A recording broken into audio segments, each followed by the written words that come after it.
بسم اللہ الرحمن الرحیم۔ السلام علیکم دوستو، میں فہیم عباس آپ کو خوش آمدید کہتا ہوں نیوز کیفے میں، اور امید کرتا ہوں کہ آپ سب خیریت سے ہیں اور آج کے دن کا ایک اچھا سا آغاز بھی کر چکے ہیں۔ آج ہم اپنے پروگرام میں پاکستان میں جو جمہوری نظام ہے اس کے حوالے سے بات کرنے والے ہیں۔ دیکھیے، پاکستان کی جو موجودہ صورتحال ہے اس کو دیکھ کے میرا نہیں خیال کہ کوئی بھی پاکستانی ایسا ہوگا جو خوف زدہ نہیں ہوگا۔ سب ہی اس وقت پریشان ہیں کہ ہم معاشی طور پہ کس طرف جا رہے ہیں، ہمارا ملک ترقی کے اعتبار سے کس جانب جا رہا ہے۔ اس وجہ سے بھی ہم لوگ فکر مند ہیں، اور اس وجہ سے بھی فکر مند ہیں کہ ہم اپنی آنے والی نسلوں کے لیے اس ملک کو کس حالت میں چھوڑ کے جا رہے ہیں۔ بھئی پاکستان میں جو طرز حکومت جو رائج ہے وہ جمہوریت ہے۔ جمہوریت کے بارے میں کہا جاتا ہے کہ یہ اور پریکٹیکلی بھی دیکھا جائے تو دنیا بھر میں اس وقت موجودہ دور میں سب سے کامیاب جو طرز حکومت ہے وہ جمہوریت ہی تصور کیا جاتا ہے، کیونکہ اس میں عوام خود اپنے لیے نمائندہ چنتے ہیں، اور پوری جو طاقت ہوتی ہے اقتدار کی وہ عوام کے پاس ہوتی ہے، اور اس کا جو فائدہ ہے وہ بھی عوام کو ہی ہو رہا ہوتا ہے۔ ہمارے ملک میں بھی جمہوریت کا نظام ہی رائج ہے، مگر یہاں پہ جو نتائج ہیں وہ انتہائی مختلف ہیں۔ مہذب معاشروں میں اور دوسرے معاشروں میں ہمیں جمہوریت کی وجہ سے لوگوں کو فائدہ ملتا ہوا نظر آتا ہے، یہاں پہ عوام صرف شکایت کرتے ہوئے نظر آتے ہیں۔ بھئی ایسی کیا وہ بات ہے کہ یہ اپنا نمائندہ خود چن کے بھی اپنی بات کو آگے ایوانوں تک نہیں پہنچا پاتے، یا اپنا نمائندہ خود چن کے اور اقتدار اپنی مرضی کی جماعت کو دلوانے کے باوجود بھی عوام کے لیے کوئی آواز کھڑی نہیں کرتا؟ آخر ایسا کیوں ہے؟ پاکستان میں وہ مہذب معاشروں والے نتائج کیوں نہیں آ پاتے، اور پاکستان اس وقت کس طرف جا رہا ہے؟ ہمارے حکمرانوں کو، ہمارے جو جتنے بھی جمہوری ہمارے لیڈرز ہیں، ان کو کیا فیصلے لینے کی ضرورت ہے؟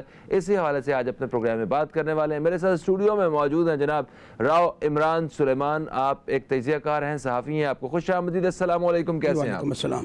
کیسے ہیں آپ؟ جی اللہ کا شان ہے۔ اچھا، آپ جمہوریت کو ہی بہترین طرز حکومت مانتے ہیں، یا آپ کے نظر میں کوئی اور طرز حکومت جو ہے وہ جمہوریت کی سے زیادہ بہتر ہے؟ جی بسم اللہ الرحمن الرحیم۔ دیکھیے، یہ دونوں ہی عوامل جو ہیں، یہ سوال جو آپ نے کیا ہے اس کے بارے میں عام آدمی صحیح طریقے سے جانتا نہیں ہے کہ جمہوریت کسے کہتے ہیں اور آمریت کس بلا کا نام ہے۔ عوام کو تو 2 وقت کی روٹی چاہیے، اپنے بچوں کے بہتر مستقبل کے لیے چاہیے، چاہے کوئی بھی حکمران آ جائے اس میں، لیکن جہاں طاقت و اقتدار اور دولت کی بات کی جائے وہاں عام آدمی کی کوئی حیثیت نہیں ہوتی۔ عام آدمی ان کے صرف استعمال ہونے کے لیے، ان سیاستدانوں کے لیے لوگ ان سے ووٹ، ان کی حیثیت جب تک ہوتی ہے، جب تک وہ ان سے ووٹ حاصل نہ کر لیں، اس کے بعد ان کو گمنامی کی زندگی میں ڈال دیا جاتا ہے، گمنامی کے اندھیروں میں دھکیل دیا جاتا ہے، مطلب ان کو کوئی پوچھنے والا نہیں ہوتا۔ ہم دیکھتے ہیں یہ جمہوری عمل ہے جس کی میں تشریح کر رہا ہوں۔ جمہوری عمل کے اندر جب انتخابات قریب آتے ہیں تو ان کی لوگوں کے ساتھ جا کے گلے بھی ملتے ہیں، ان کے بچوں کو نوکریاں دینے کی بھی بات کی جاتی ہے، اور یہاں تک کہ کوئی تھانے کچہریوں کے مسئلے ہوتے ہیں اس میں بھی وہ اپنے ملازمین کو بھیج دیتے ہیں کہ ان کے ساتھ جاؤ، لیکن شرط یہ ہے کہ اس کے گھر کا ووٹ جو ہے وہ کم سے کم 20 افراد پر مشتمل ہو۔ صحیح، یہ ہے جمہوری نظام۔ اس کے بعد جو ہے پھر وہ لوگ جو انہوں نے جو اپنی انرجی ضائع کی ہوتی ہے اس پیسوں کو سمیٹنے کا وقت آ جاتا ہے۔ جو نظام چل رہا ہے اس کے مطابق ہی بات کر رہا ہوں میں جمہوریت کے اوپر الزام نہیں لگا رہا، لیکن ہمارے ہاں جمہوریت کی شکل یہ بن گئی ہے، ہمارے ہاں ایسی جمہوریت ہے۔ ٹھیک ہے۔ اس کے بعد یہ ہوتا ہے کہ جو آج ہم نے دیکھا ہے، اور اس میں سیاستدان جو ہے ان کا ایک پڑھا لکھا ایک بڑا زبردست قسم کا سبق ہوتا ہے جس کو وہ انہوں نے رٹا ہوتا ہے۔ وہ یہ ہوتا ہے کہ یہ ملک کے 70 سال اٹھا لیں، 75 تو نہیں کو 5 سال میں کچھ لوگوں کو دے دوں اچھائی میں، ساری برائی کروں گا تو مسئلہ کھڑا ہو جائے گا پھر۔ تو اس میں یہ ہے کہ ایک سبق ہے جو انہوں نے رٹ رکھا ہے، وہ یہ ہے کہ وہ جب آتے ہیں تو انہوں نے پچھلے جو آنے والے جو شروع کے جو 6 ماہ ہوتے ہیں وہ گزشتہ حکومت پر ڈالنا ہوتا ہے کہ ہم جو کر رہے ہیں وہ ان کا کیا درا ان کی وجہ سے ہے۔ یعنی کہ آج کل جو بارودی سرنگوں کا انتخاب ہوا ہے، جو لفظ بارودی سرنگ چل رہی ہے، جسے شہباز شریف صاحب بہت آرام سے چن رہے ہیں بقول مریم نواز صاحبہ کے ساتھ، اسی طریقے سے نواز شریف اس کا عمران خان صاحب کا دور اٹھا لیں جس میں انہوں نے شہباز گل صاحب کو اس کام کے لیے مقرر کیا ہوا تھا، پنجاب میں فردوس عاشق اعوان ان فرائض کو سر انجام دے رہی تھی۔ مقصد یہ وہ الفاظ ہیں کہ اب ہمیں سکون سے اب حکومت آ گئی ہے، تو یہی عوام کی سیاست ہے، خدمت ہے کہ آپ گزشتہ حکومتوں پر ملبہ ڈالیں۔ آپ اٹھا کر دیکھیے یہ سلسلہ 1947 سے چلا آ رہا ہے، आज तक मुल्क नाजुक दौर से गुजर रहा है। जी, हर हुकूमत नाजुक दौर से, जब वो इक़्तिदार से बाहर होता है तो तब उनको सारी चीज़ें और आवाम का एहसास होता है। ये एक अलग सबक है, ये अलग रट्टा लगाया हुआ है कि उनके बच्चे तक ये बोलते चले आ रहे हैं। तो देखिए, जो जमहूरियत है वो बुनियादी तौर पे एक बेहतरीन निज़ाम आज के दौर में तस्वुर किया जाता है, मगर हमारे यहाँ उसकी शक्ल क्यों बदल गई है? जो आपने जो मतलब अभी डिफ़ाइन किया है, तकरीबन ऐसे ही हालात हैं हमारे मुल्क में, और ये जमहूरियत नहीं है। वो मतलब इसमें तो अवाम का फ़ायदा होता है। देखिए, अब आज जो शक्ल है जमहूरियत की, इस शक्ल को बनाने में हमारे इन सियासतदानों का किरदार है या हमारे अवाम का किरदार है कि उन्होंने खुद बराबर की जिम्मेदार है। बराबर की जिम्मेदार दोनों का किरदार तो बताएं मुझे। किसका जी? अवाम का और सियासतदानों का इस जमहूरियत में। बिल्कुल अवाम का किरदार ये है कि मैं अवाम से ही पूछना चाहूँगा कि इस मुल्क की 22 करोड़ अवाम है, क्या सिर्फ 2 ख़ानदानों में ही वो माए मौजूद है जो सुकरात, बुकरात, अरस्तु और फिसागोरस को पैदा कर रही है? मतलब कि इन्हीं के खानदानों से सारे दानिश्वर निकलेंगे और मुल्क के ऊपर हुक्मरानी करेंगे। क्या आवाम को बाकी लोग नजर नहीं आते कि जिनको वोट दिया जाए इन दोनों ही खानदानों के अंदर ये दानिश्वर पैदा हुए हैं? हम बारियां लगी हुई है इनके अंदर। आवाम को उन नुमाइंदों का इंतखाब करना चाहिए जो इन 2 खानदानों से हटकर है। आवाम खुद मौरूसी सियासत में जाकर खुश है, एक दूसरे की सियासत के पीछे। देखिए, बड़े खुशनुमा नारे होते हैं। जब कुछ नया आने वाला लीडर एक नारे लगाता है तो हम ये उसके जो अंदर दिल में चल रहा है उसको जाने बगैर और उसके मकासद अगराज व मकासद को जाने बगैर उसके पीछे खींचे चले जाते हैं। सिर्फ हमने उसको जितवाना है, यह जाने बगैर कि उसके असल में मकासद क्या है, और हम उसके लिए जान देने के लिए भी तैयार हो जाते हैं। ये आवाम का काम है कि वो अपने बच्चों के मुस्तकबिल का फ़ैसला करने जा रहे हैं। उनको ये उस रास्ते का तयन करना है कि जिसकी वजह से उनको इक़्तिदार में लाएं और वो लोग ऐसी पॉलिसियां बनाएं जो उनके आने वाले बच्चों के मुस्तकबिल के लिए देर पा साबित हो, उनके लिए बेहतरी के हालात पैदा करें।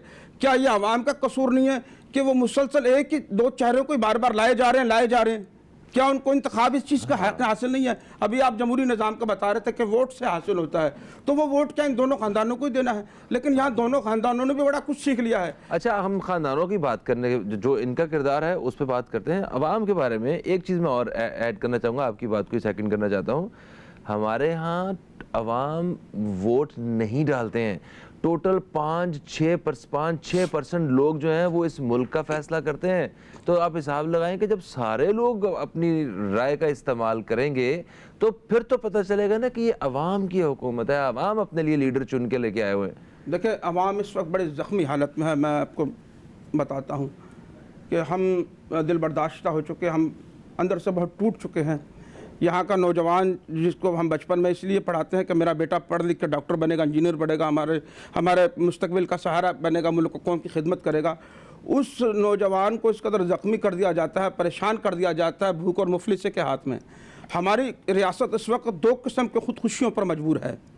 एक तो खुदकुश धमाकों की वजह से, और एक खुदकुशी वो है जो हुकूमत के पैदा करदा हालात की वजह से है, जिसकी वजह से एक आम नौजवान खुदकुशी पर मजबूर हो जाता है और अपनी तो किसी को परवाह नहीं है, जान दे देता है। हुकूमत को जो खुदकुश हमला होता है वो उसको रियासत पर हमला मालूम होता है और उस पर वो भरपूर तरीके से एहतजाज करता है, मगर वो उस खुदकुशी को कबूल नहीं करता जो उसकी पैदा करदा हालात की वजह से होती है। वो उसे कभी मजम्मत भी नहीं करता उसका, लेकिन उसकी मजम्मत वो तब करता है जब वो खुद इक़्तिदार से बाहर होता है, क्योंकि वो इसकी ज़रूरत महसूस करता है कि ये बेहतरीन इल्ज़ाम है। जैसा जमहूरियत बेहतरीन इंतकाम है उनके लिए, जी। और जो इक़्तिदार से बाहर है वो समझता है ये बेहतरीन इल्ज़ाम है मौजूदा हुकूमत को हटाने के लिए, उसको गंदा करने के लिए, उसको हटाकर खुद आने के लिए। अच्छा, एक आम आदमी की मौत को भी इस्तेमाल किया जाता है, लेकिन उसको इस्तेमाल कौन करता है? वो जो इक़्तिदार में नहीं होता। तो पाकिस्तान में जमहूरियत का जो, अगर आप कहते हैं कि चेहरा बिगड़ा हुआ है, तो उसमें सियासतदान अपना इस तरह किरदार अदा करते हैं, और झूठे वादे ये कितना बड़ा एक रोल प्ले कर रहे हैं इस सब हालात को पैदा करने के लिए? देखिए, टोटली हमारी जो सियासत है वो झूठ पर मबनी है।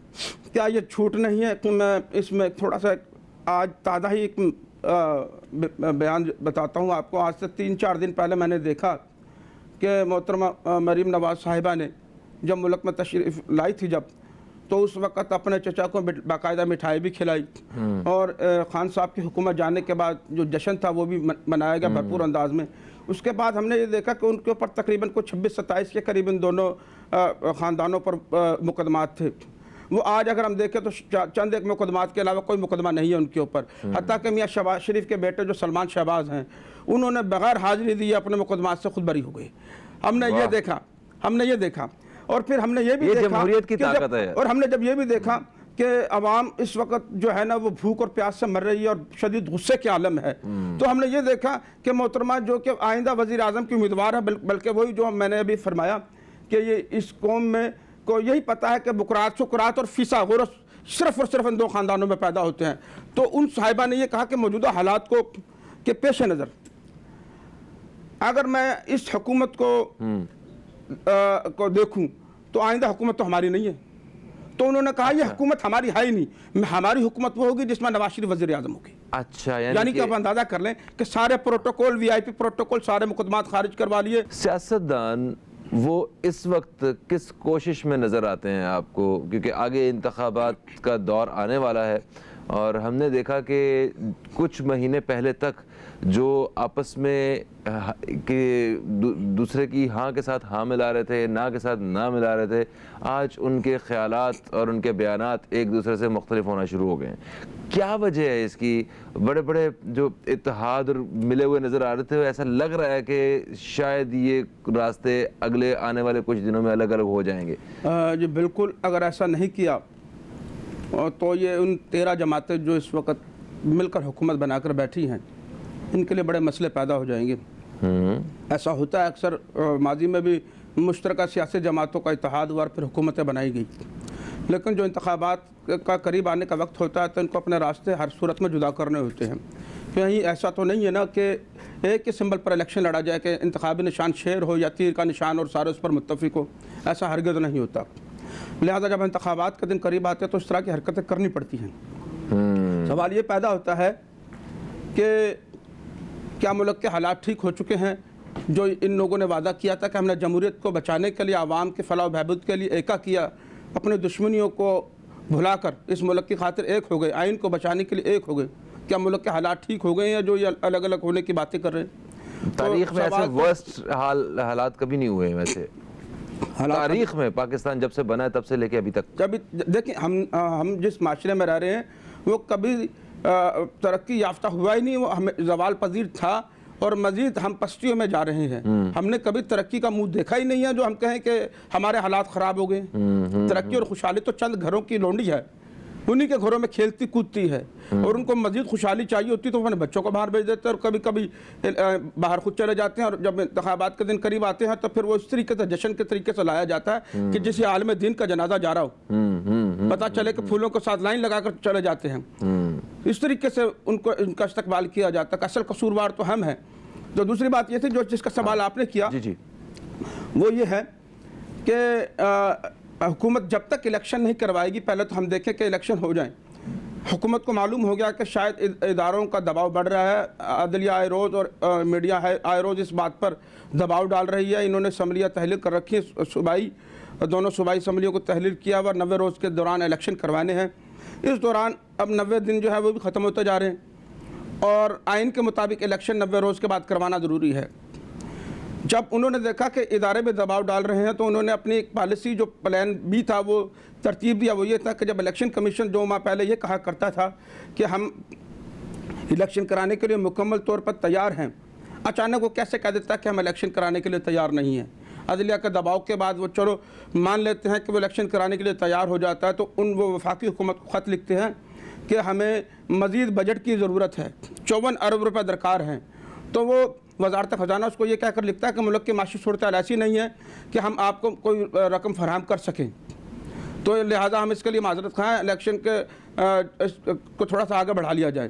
دوسرا طرز عمل یہ آتا ہے کہ الیکشن کے لیے سب سے زیادہ طریقہ کار یہ ہوتا ہے کہ آپ کی سیکورٹی محفوظ ہو. وہ فوج کی مدد طلب کرتے ہیں اکثر.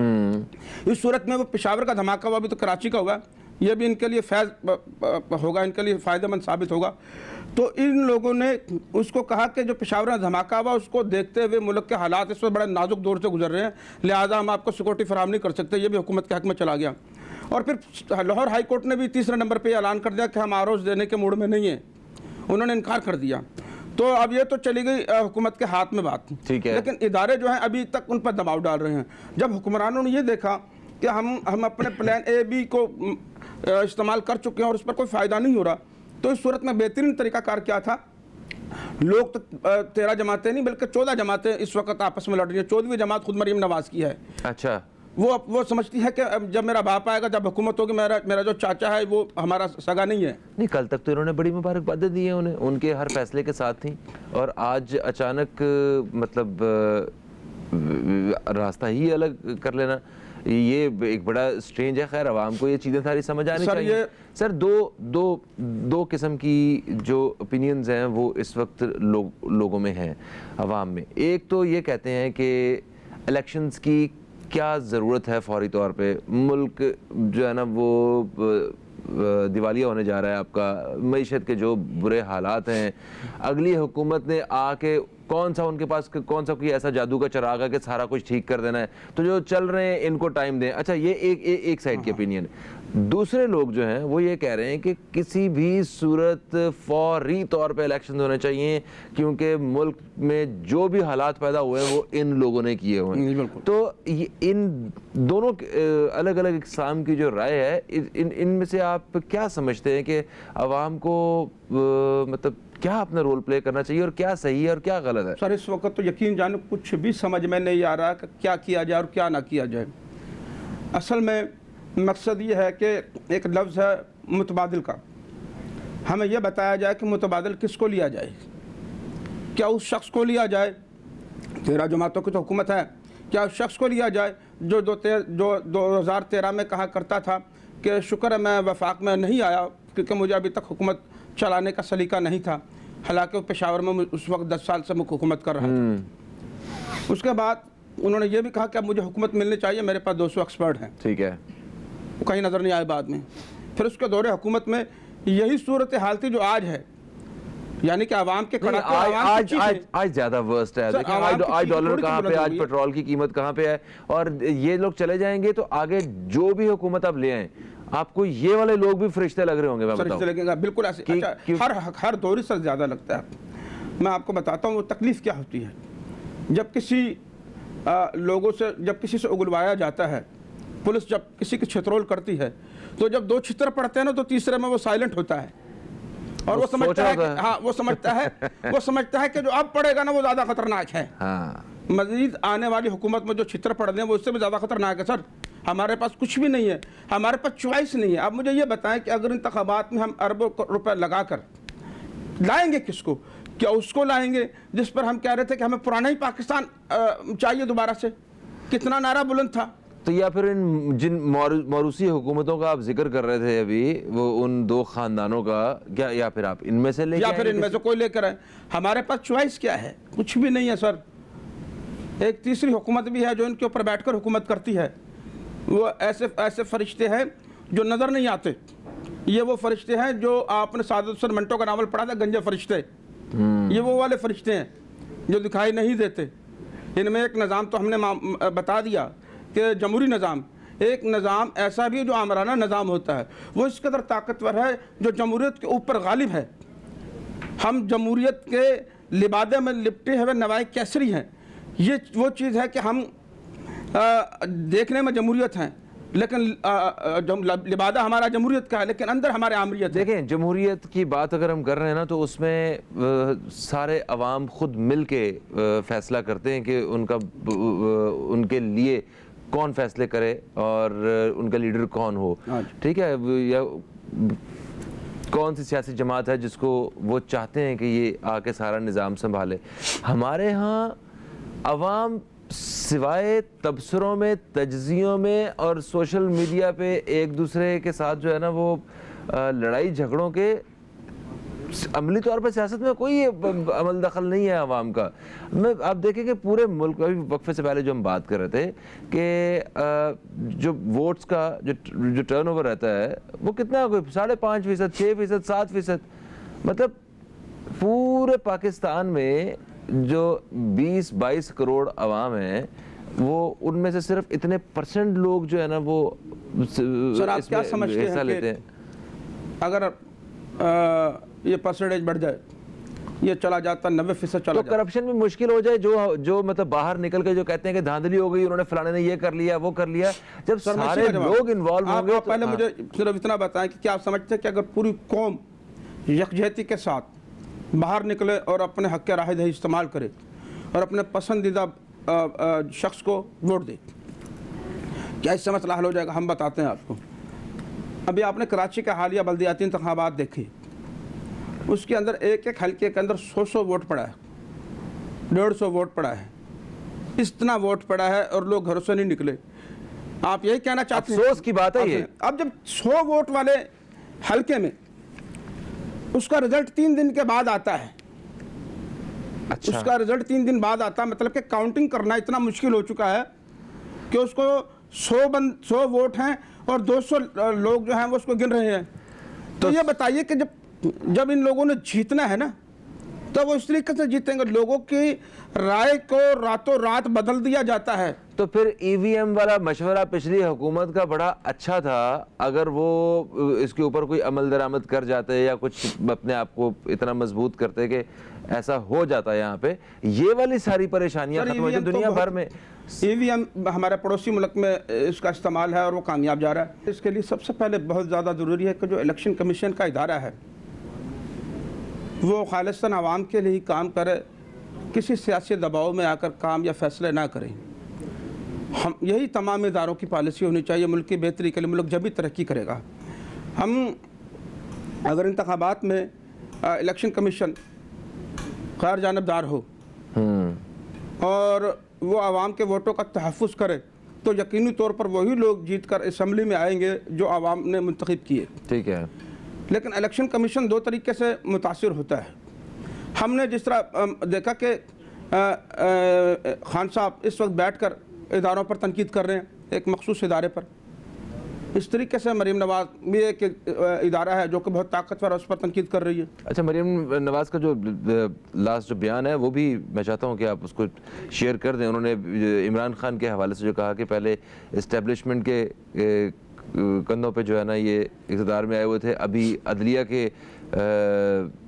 इस हवाले से उन्होंने कोई बात की? देखिए, मरीम नवाज ने हाल ही में ये कहा है कि पहले इमरान खान साहब इस्टेब्लिशमेंट के कंधों पर बैठकर उनकी मदद से इक़्तिदार में आए और अब ये अदलिया के सहारे से हुकूमत में वापस आना चाहते हैं, क्योंकि वो ये समझती हैं कि इमरान खान मुसलसल अपना इस्टेब्लिशमेंट पर तनकीद कर रहे हैं, लिहाजा इस्टेब्लिशमेंट से उनका जो रास्ता है वो मुनक़ता हो गया है। यानी कि आरिफ अलवी साहब को इन्होंने धंधे पर लगाया था कि वो सुलहनामा करवाएं किसी तरीके से, और जजेस पे भी इल्ज़ाम लगाया इन्होंने। बिल्कुल। अब अदलिया पर वो इसलिए कर रहे हैं कि हाल ही में एक ऑडियो लीक हुई है परवेज़ इलाही साहब की, क्योंकि परवेज़ इलाही साहब इस वक्त बड़े इस्टेब्लिशमेंट के पहले भी माने जाते थे, अब भी वो समझते हैं कि बहुत करीब हैं, लिहाजा वो एक ज़िम्मेदारी से लेकर चल रहे हैं और उसके साथ वो अदालतों को भी पंजाब में माजी के अंदर दबाव में लाते रहे हैं। तो उन्होंने एक चीफ जस्टिस साहब की एक ऑडियो लीक हुई है, जिसके बाद मरीम नवाज़ ने अपना बयानिया है वो चेंज किया और वो समझते हैं कि अगर एक लाहौर हाई कोर्ट के जज के साथ उनके रवाबत था तो यकीनी तौर पे और भी जज है जिनको वो काबू में कर रखा उन्होंने और फ़ोन पर राब्ते में हो किसी तरीके से। तो वो ये समझते हैं कि काम तो जाहिर है कि जब परवेज़ इलाही ये बयान दे सकता है कि पंजाब जो है वो नून लीग के हाथ से चला गया और वो PTI का है, तो वो इन्होंने तो ये तो नहीं कहा कि वो काफ लीग के हाथ में है और नून लीग के हाथ से चला गया, यकीनी तौर पर PTI का कहा उन्होंने। तो लिहाजा ये साफ जाहिर होता है कि वो PTI के लिए काम कर रहे हैं और अदालतों को दबाव में ला रहे हैं एक तरफ से। तो उन्होंने मरीम नवाज साहिबा ने, अगर हम मीडिया में देखें तो कह रहे हैं कि अदलिया पर ताबड़तोड़ हमले मरीम नवाज की, तो मरीम नवाज ने कुछ देखा है तो वो हमले कर रही है ना, कुछ सुना है तो हमले कर रही है ना। अच्छा, मरीम नवाज साहिबा ने वो और भी देख सकती हैं, बड़ा करीब उनके वालिद साहब जो हैं वो बीमारी का बहाना लगा के वो वहाँ अभी तक जो है मुल्क से बाहर है, अदालतों से रिलीफ लेते रहे हैं ये इनके लोग। खानदान के बहुत सारे और भी इनके कजन्स जो हैं वो भी, उनके ऊपर भी इसी तरह की पाबंदियां हैं जो मुल्क में वापस नहीं आ पा रहे। देखिए, सानिया मॉडल टाउन के अंदर रिपोर्टर जो थी, जो इन्वेस्टिगेशन हुई, वो सीधा इल्ज़ाम शरीफ ख़ानदान और उनके वज़रा पर लगा और साफ पता चलता था कि ये इन्होंने ज़ाती अना की तस्सीन के लिए सानिया मॉडल टाउन को रहनुमा किया, जिसमें कई लोग शहीद हुए। लेकिन हमने ये भी देखा कि अदालतों ने किस साफ़ सुथरे अंदाज के अंदर उनको साइड पे कर दिया और आज तक उन लाशों का पता ही नहीं चल सका कि उनको दफनाया कहा था और उनके लवाकिन का क्या बना। तो अदालतों से रिलीफ मिलता रहा और अदालतों पर हमले भी किए इन लोगों ने, جو آج عدلیہ پر یہ الزام لگا رہے ہیں کہ وہ اگر یہ عدلیہ ان کا ساتھ دے تب تو یہ ٹھیک ہے، اگر یہ عدلیہ کسی اور کا ساتھ دے تب یہ غلط ہے. لیکن سوال یہ پیدا ہوتا ہے کہ عدلیہ ان کا اور ان کا ساتھ کیوں دے، یہ سوال یہ ہے. ہاں. تو یہ عدالتوں کا کام ہے. مسئلہ یہ ہے کہ جو ریاست ہوتی ہے نا. اچھا، یہ واقعی عدالتیں ساتھ دیتی ہیں یا یہ صرف سیاستدان الزام لگاتے ہیں؟ دیکھیں ہم لائن میں لگے ہوئے ہیں اور میں یہ چاہتا ہوں، میں تیسرے نمبر کی کیٹیگری کے اندر سینئر افسر ہوں اور آپ دوسرے پہ ہیں. میری یہ خواہش ہے کہ میں 2 ماہ بعد ریٹائر ہونے جا رہا ہوں، لیکن سینیارٹی کے حساب سے میں بڑے عہدے پر آ سکتا ہوں اگر حکومت چاہے تو حکومت جو ہے ایسے لوگوں کو استعمال کرتی ہے کہ بھئی دیکھو تیرے جانے کا وقت آ گیا ہے، ابھی تیرے بچے نے پڑھائی بھی کرنی ہے، تیری تنخواہ یہ ہے، تو چاہے تو میں سارا خرچہ اٹھا سکتا ہوں، اچھا، سارے معاملات ٹھیک کر سکتا ہوں. ویسے بھی تو نے 2 مہینے بعد چلے جانا ہے اور دبئی کی سڑکوں پر ٹریفک کا انتظار کرنا ہے، فائدہ کیا ہے تیرا؟ تو وہ اس کو کہتا ہے کہ پھر مجھے کیا کرنا پڑے گا؟ کچھ نہیں کرنا، تو جب بڑے اقتدار پہ لے کے آتے ہیں، مگر یہ معاملات ہیں جیسے ہم کہیں ویسے کرنا ہے. اچھا، تو پھر وہ کس طریقے سے آپ یہ کہہ سکتے ہیں کہ وہ عوام کی طرف رہے؟ انہوں نے پھر اس بات کی ریکارڈنگ کر لی ہوتی ہے اوکے کرنے کی، کچھ ویڈیوز بنا لی ہوتی ہے جن کے وہ ڈر سے، جن کے نشر ہونے سے وہ گھبراتے ہیں اور وہ فیصلے دباؤ میں آ کر کرتے ہیں. اگر وہ اچانک ایماندار ہو بھی جائیں تو ان کو معلوم ہے کہ میری ویڈیو اس کے پاس ہے.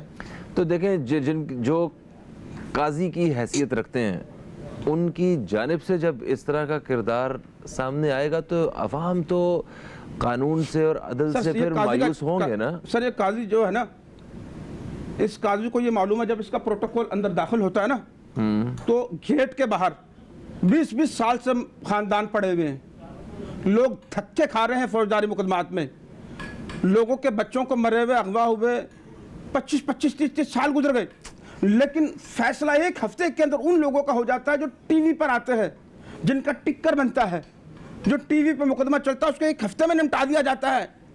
شیخ رشید 10 دن بعد باہر آ جاتا ہے، سارے لوگ باعزت بری ہو کے آ جاتے ہیں. لیکن وہ ایک عام آدمی جس کی ٹی وی تک رسائی نہیں، جن کا بیٹا دہی لینے گیا تھا آج تک واپس نہیں آیا، اور وہ جن کے بچے مارے گئے ان کو کوئی سنوائی نہیں. یہ اس ملک کی سب سے بڑا المیہ ہے. ہم راستے میں کھڑے ہو جاتے ہیں اور ججوں کے سامنے، لیکن جو سیکورٹی ہوتی ہے وہ ہمیں اٹھا کے باہر پھینک دیتی ہے. اس کو معلوم ہے یہ کیوں کھڑا ہوا، جج کو معلوم ہے کیونکہ وہ 6 سال سے مسلسل حاضری دے رہا ہے اور وہ چہرے دیکھ رہا ہے کہ یہاں بیٹھا ہے. کبھی پوچھنے کی ضرورت نہیں ہوئی کہ یہ بتائے کہ کس لیے بیٹھا ہے. یہ دیکھیں اچھے پہلو بھی ہوں گے اور اس میں یہ ایک تنقیدی پہلو ہے، اس کے اوپر آواز اٹھانا آپ کا ہمارا فرض ہے. بٹ اس کے علاوہ ہم بات کر رہے تھے انتخابات کے حوالے سے کہ انتخابات کا جو پورا نظام ہے اس کو کس طرح بہتر کیا جا سکتا ہے کہ آنے والے دنوں میں جمہوریت کا جو اصل چہرہ ہے وہ ہمیں ملک میں نظر آ سکے. سر یہ انتخابات کے حوالے سے مجھے دوسری چوائس تو کوئی دکھائی نہیں دیتی کہ ان موروثی خاندانوں کو یا ایک نئی حکومت جو عمران خان صاحب کی بنی اس میں سے کسی کو ایک کو چوائس کیا جائے، کیونکہ عمران خان صاحب نے بھی وہی لوگ ارد گرد جمع کیے تھے جو انہی حکومتوں سے ٹوٹ کر ان کے پاس آئے تھے. اب چوائس اسی طرف آ رہا ہوں میں. ہمارے پاس کچھ نظر نہیں آتا. جنرل پرویز مشرف صاحب کی کتاب میں ایک بڑا زبردست جملہ لکھا ہوا ہے کہ جو آئین ہے ٹوٹ گیا تو وہ دوبارہ بھی بن سکتا ہے، اگر یہ ملک ٹوٹ گیا تو دوبارہ نہیں بن سکتا. صحیح بات ہے. تو لہٰذا جو ملک ان سیاستدانوں، ان حکمرانوں کی روٹی روزی کا ذریعہ ہے، ان کے عیاشیوں کا ذریعہ ہے، لہٰذا اس فیکٹری کو بچانے کے لیے تمام لوگوں کو اکٹھا ہونے کی ضرورت ہے. میں بتاتا ہوں یہ ملک کیسے ٹھیک ہوگا. کتنے عرصہ پیپلز پارٹی کی حکومت رہی، کتنے عرصہ نون لیگ کی حکومت رہی، 4 سال پی ٹی آئی نے بھی لگا لیے. صرف اتنے فرق ہے کہ اگر اس مکان کو بنانے میں کہیں گڑبڑ ہے اور اس دیوار میں جھول ہے تو ان بنانے والوں کو معلوم ہے کہ کون سی اینٹ ہے جو اس دیوار میں غلط لگی ہوئی ہے. مطلب کہ چودھری شجاعت، نواز شریف، آصف زرداری اور عمران خان اور یہ فضل الرحمان صاحب، ان کو معلوم ہے کہ ہم نے کہاں پر یہ زہریلے ناگ بٹھا رکھے ہیں جو ملک کی تباہی کا باعث بن رہے ہیں. جو کوئی میرا بھانجا ہے، میرا بھتیجا ہے، میرا بہنوئی، میرا داماد ہے، कौन है जो है इन इदारों में बैठा हुआ और मुल्क के अंदर गड़बड़ पैदा कर रहा है? वो ऐसे नासूरों को उठाकर बाहर करें, क्योंकि ये नहीं के लगवाए हुए हैं। चारों मुल्क की बका और सलामती के लिए इकट्ठे हों, क्योंकि मुल्क तबाही की तरफ जा रहा है। आप देखिए कि IMF का क्या काम है। IMF हमारे फैसले करता है, हमारे घरों के चूल्हे के फैसले करता है कि इसमें मिर्च कितने डलने चाहिए और घी कितना डलना चाहिए और उसका रेट कितना होना चाहिए। IMF को भी जमहूरियत समझ आ गई पाकिस्तान में। उसके सरबराह ने बयान दिया है कि अमीरों से मराहत लेकर गरीबों को फराहम की जाए। जी हाँ, IMF भी सीख गया है इस बात को। MD उसको पता है कि IMF अगली सियासत यहाँ नहीं कर सकेंगे हम। बिल्कुल सही। MD IMF ने ये कहा है कि जो कारोबारी तबका है उससे टैक्स वसूल किया जाए, वो टैक्स क्यों नहीं देता है, और गरीबों को रिलीफ दिया जाए। जी हाँ, आज तक कभी ऐसा बयान सुना आपने? गरीबों को तो मारने के लिए है। हम कर्ज इसलिए देते हैं कि ताकि पाकिस्तान के गरीब अवाम के हालात बेहतर हो सकें, ना कि इसलिए कि इन सियासतदानों के हालात बेहतर हो सके। मजीद एक वक्फा है, वक्फे से वापस आते हैं तो इस पर बात करते हैं। कहीं मत जाइए दोस्तों, अब तक देखते रहिए न्यूज़ कैफे, देखते रहिए। अभी आपसे दोबारा मुलाकात हो रही है।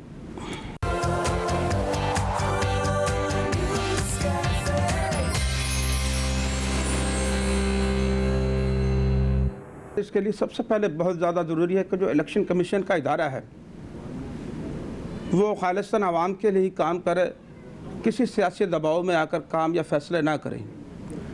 हम यही तमाम इदारों की पॉलिसी होनी चाहिए मुल्क की बेहतरी के लिए। मुल्क जब भी तरक्की करेगा। हम अगर इंतखाबात में इलेक्शन कमीशन गैर जानबदार हो और वो आवाम के वोटों का तहफ़्फ़ुज़ करे तो यकीनी तौर पर वही लोग जीत कर असम्बली में आएंगे जो आवाम ने मुंतखब किए। ठीक है। लेकिन इलेक्शन कमीशन दो तरीके से मुतासिर होता है। हमने जिस तरह देखा कि खान साहब इस वक्त बैठकर इदारों पर तनकीद कर रहे हैं, एक मखसूस इदारे पर। इस तरीके से मरीम नवाज भी एक इदारा है जो कि बहुत ताकतवर है, उस पर तनकीद कर रही है। अच्छा, मरीम नवाज का जो लास्ट जो बयान है वो भी मैं चाहता हूँ कि आप उसको शेयर कर दें। उन्होंने इमरान खान के हवाले से जो कहा कि पहले इस्टेब्लिशमेंट के कंधों पे जो है ना ये इक़्तिदार में आए हुए थे, अभी अदलिया के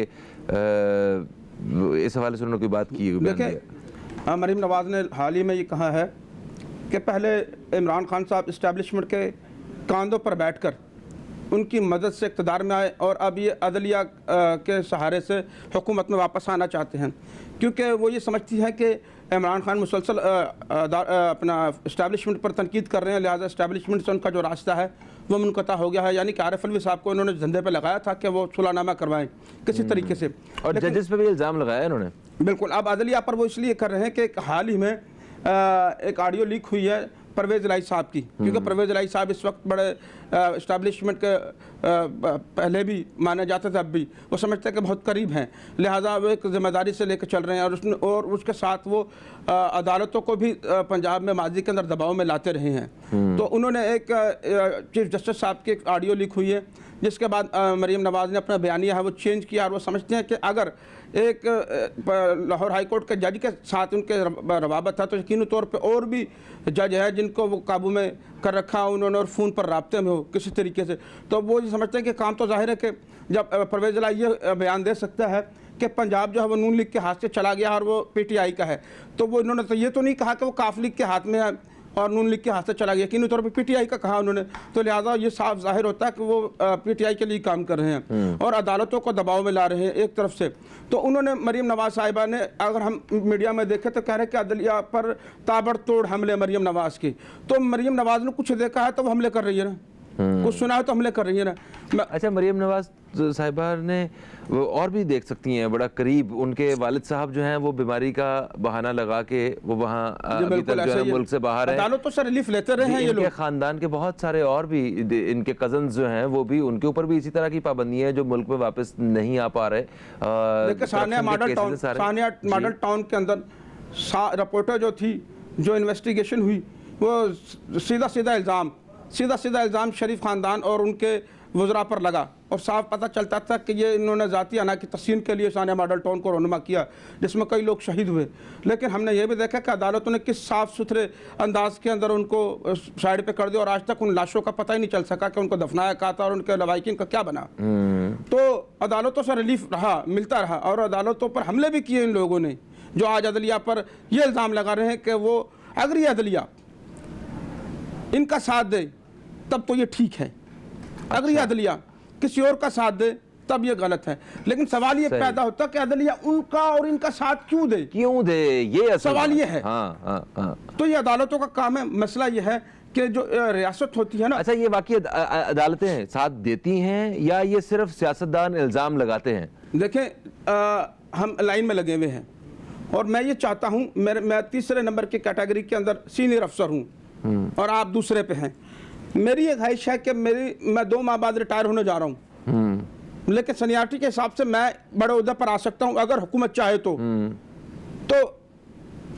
हुकूमत जो है ऐसे लोगों को इस्तेमाल करती है कि भाई देखो तेरे जाने का वक्त आ गया है, अभी तेरे बच्चे ने पढ़ाई भी करनी हो, तेरी तनख्वाह ये है, तू चाहे तो मैं सारा खर्चा उठा सकता हूँ, अच्छा, सारे मामला ठीक कर सकता हूँ, वैसे भी तूने 2 महीने बाद चले जाना है और दुबई की सड़कों पर ट्रैफिक का इंतजार करना है, फायदा क्या है तेरा?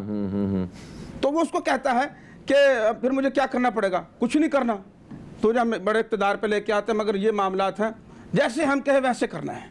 अच्छा, तो फिर वो किस तरीके से आप ये कह सकते हैं कि वो आवाम की तरफ रहे?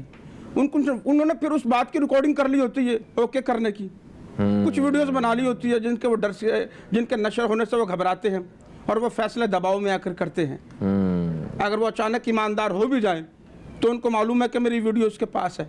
तो देखें, जो काजी की हैसियत रखते हैं उनकी जानिब से जब इस तरह का किरदार सामने आएगा तो अवाम तो कानून से और अदल से फिर मायूस होंगे ना। सर ये काजी जो है ना, इस काजी को ये मालूम है जब इसका प्रोटोकॉल अंदर दाखिल होता है ना तो गेट के बाहर 20-20 साल से खानदान पड़े हुए हैं, लोग धक्के खा रहे हैं फौजदारी मुकदमात में, लोगों के बच्चों को मरे हुए अगवा हुए 25-25, 30-30 साल गुजर गए, लेकिन फैसला 1 हफ्ते के अंदर उन लोगों का हो जाता है जो टीवी पर आते हैं, जिनका टिक्कर बनता है, जो टीवी पर मुकदमा चलता है उसको 1 हफ्ते में निपटा दिया जाता है। शेख रशीद 10 दिन बाद बाहर आ जाता है, सारे लोग बाइज्जत बरी होकर आ जाते हैं, लेकिन वो एक आम आदमी जिसकी टीवी तक रसाई नहीं, जिनका बेटा दही लेने गया था आज तक वापस नहीं आया, और वो जिनके बच्चे मारे गए उनको कोई सुनवाई नहीं। ये इस मुल्क की सबसे बड़ा अलमिया है। हम रास्ते में खड़े हो जाते हैं और जजों के सामने, लेकिन जो सिक्योरिटी होती है वो हमें उठा के बाहर फेंक देती है। उसको मालूम है ये क्यों खड़ा हुआ, जज को मालूम है, क्योंकि वो 6 साल से मुसलसल हाजिरी दे रहा है और वो चेहरे देख रहा है कि यहाँ बैठा है। कभी पूछने की जरूरत नहीं हुई कि बताए कि किस लिए बैठा है ये। देखें, अच्छे पहलू भी होंगे और उसमें ये एक तनकीदी पहलू है, इसके ऊपर आवाज़ उठाना आपका हमारा फ़र्ज़ है। बट इसके अलावा हम बात कर रहे थे इंतखाबात के हवाले से कि इंतखाबात का जो पूरा निज़ाम है इसको किस तरह बेहतर किया जा सकता है कि आने वाले दिनों में जमहूरियत का जो असल चेहरा है वो हमें मुल्क में नज़र आ सके। सर ये इंतखाबात के हवाले से मुझे दूसरी चॉइस तो कोई दिखाई नहीं देती क्या इन मोरूसी ख़ानदानों को या एक नई हुकूमत जो इमरान खान साहब की बनी उसमें से किसी एक को चॉइस किया जाए, क्योंकि इमरान खान साहब ने भी वही लोग इर्द गिर्द जमा किए थे जो इन्हीं हुकूमतों से टूटकर इनके पास आए थे। अब चॉइस क्या है, अब सर उसी तरफ आ रहा हूँ मैं। हमारे पास कुछ नज़र नहीं आता। जनरल परवेज़ मुशर्रफ साहब की किताब में एक बड़ा ज़बरदस्त जुमला लिखा हुआ है कि जो आइन है टूट गया तो वो दोबारा भी बन सकता है, अगर ये मुल्क टूट गया तो दोबारा नहीं बन सकता। सही बात है। तो लिहाजा जो मुल्क इन सियासतदानों, इन हुक्मरानों की रोटी रोज़ी का ज़रिया है, इनके अयाशियों का ज़रिया है, लिहाजा इस फैक्ट्री को बचाने के लिए तमाम लोगों को इकट्ठा होने की ज़रूरत है। मैं बताता हूँ ये मुल्क कैसे ठीक होगा। कितने अरसा पीपल्स पार्टी की हुकूमत रही, कितने अरसा नून लीग की हुकूमत रही, 4 साल पीटीआई ने भी लगा लिए। सिर्फ इतने फ़र्क है कि अगर इस मकान को बनाने में कहीं गड़बड़ है और इस दीवार में झोल है तो इन बनाने वालों को मालूम है कि कौन सी ईंट है जो इस दीवार में गलत लगी हुई है। मतलब कि चौधरी शुजात, नवाज शरीफ, आसिफ जरदारी और इमरान खान और ये फजल रहमान साहब, इनको मालूम है कि हमने कहाँ पर ये जहरीले नाग बिठा रखे हैं जो मुल्क की तबाही का बाइस बन रहे हैं। जो कोई मेरा भांजा है, मेरा भतीजा है, मेरा बहनोई, मेरा दामाद है, कौन है जो है इन इदारों में बैठा हुआ और मुल्क के अंदर गड़बड़ पैदा कर रहा है, वो ऐसे नासूरों को उठाकर बाहर करें, क्योंकि ये नहीं के लगवाए हुए हैं। चारों मुल्क की बका और सलामती के लिए इकट्ठे हों, क्योंकि मुल्क तबाही की तरफ जा रहा है। आप देखिए कि IMF का क्या काम है। IMF हमारे फैसले करता है, हमारे घरों के चूल्हे के फैसले करता है कि इसमें मिर्च कितने डलनी चाहिए और घी कितना डलना चाहिए और उसका रेट कितना होना चाहिए। IMF को भी जमहूरियत समझ आ गई पाकिस्तान में। उसके सरबराह ने बयान दिया है कि अमीरों से मराहत लेकर गरीबों को फराहम की जाए। जी हाँ, IMF भी सीख गया है इस बात को। MD उसको पता है कि IMF अगली सियासत यहाँ नहीं कर सकेंगे हम। बिल्कुल सही। MD IMF ने ये कहा है कि जो कारोबारी तबका है उससे टैक्स वसूल किया जाए, वो टैक्स क्यों नहीं देता है, और गरीबों को रिलीफ दिया जाए। जी हाँ, आज तक कभी ऐसा बयान सुना आपने? हमने कहा गरीबों को तो मारने के लिए है ये। हम कर्ज इसलिए देते हैं कि ताकि पाकिस्तान के गरीब अवाम के हालात बेहतर हो सकें, ना कि इसलिए कि इन सियासतदानों के हालात बेहतर हो सके मजीद। और इमरान सुलेमान साहब, हमने ये देखा कि एक हुकूमत, ठीक है, जिसको अवाम ने मुंतखब किया हुआ है और वो अपने आप को इतना बेबस बता रही है अवाम को कि माफिया इतना मजबूत है कि हम इसको नहीं छेड़ सकते। पिछली दफ़ा ये कुछ पिछली हुकूमत में इमरान खान साहब की जानिब से और इनकी हुकूमत की जानिब से ऐसे बयानात की कमी नहीं थी कि वो बता रहे थे कि ये जो इस वक्त ये हो रहा है इसके पीछे माफिया है।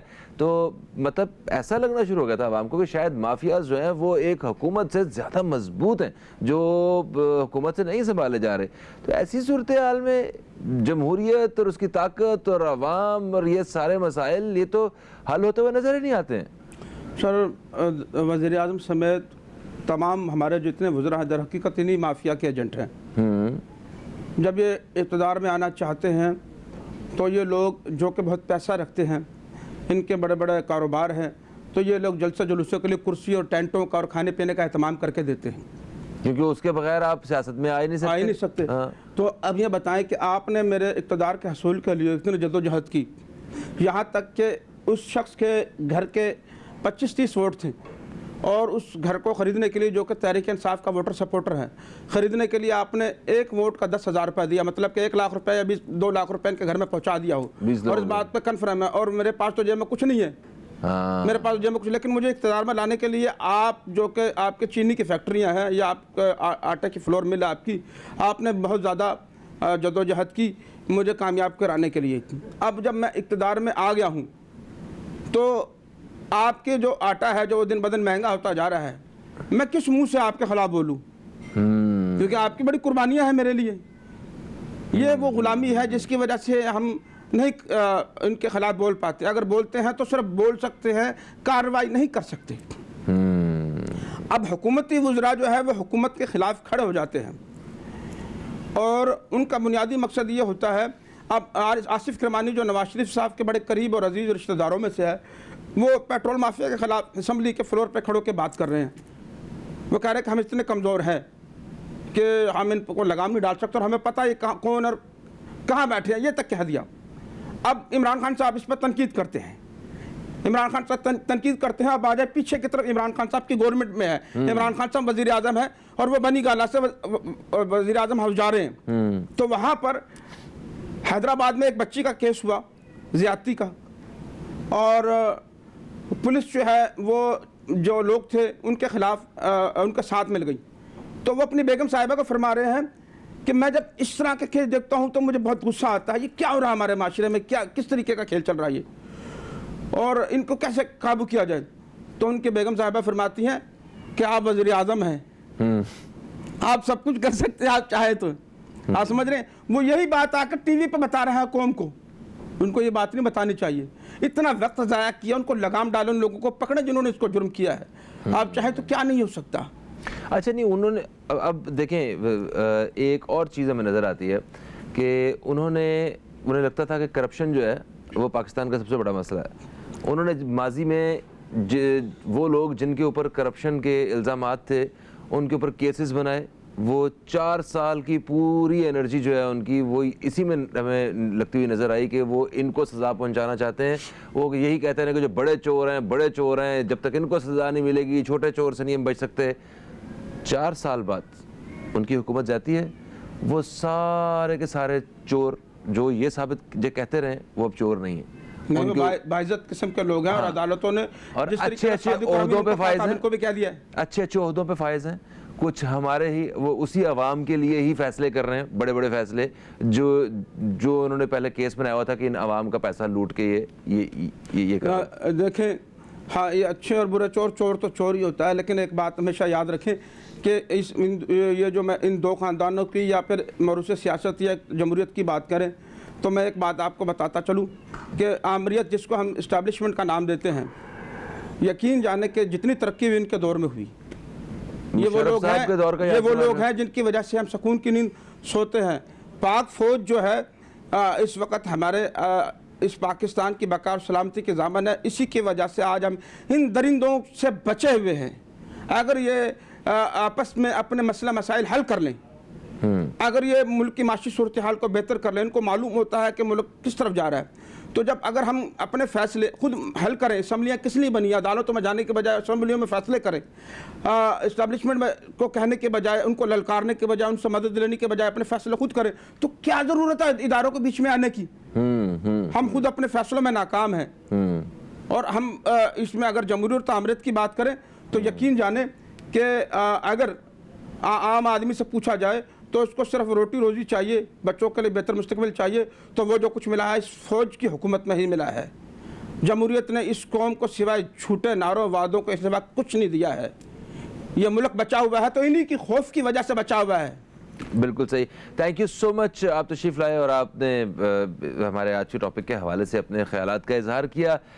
دوستو آپ بھی اپنا جو فیڈ بیک ہے وہ ہمارے فیس بک پیج پہ www.facebook.com/newscafe پہ ضرور دیجیے گا۔ فہیم عباس کو، نیوز کیفے کی ٹیم کو دیں اجازت، آپ سے انشاءاللہ پھر ملاقات ہوگی، تب تک کے لیے خدا حافظ، پاکستان زندہ باد۔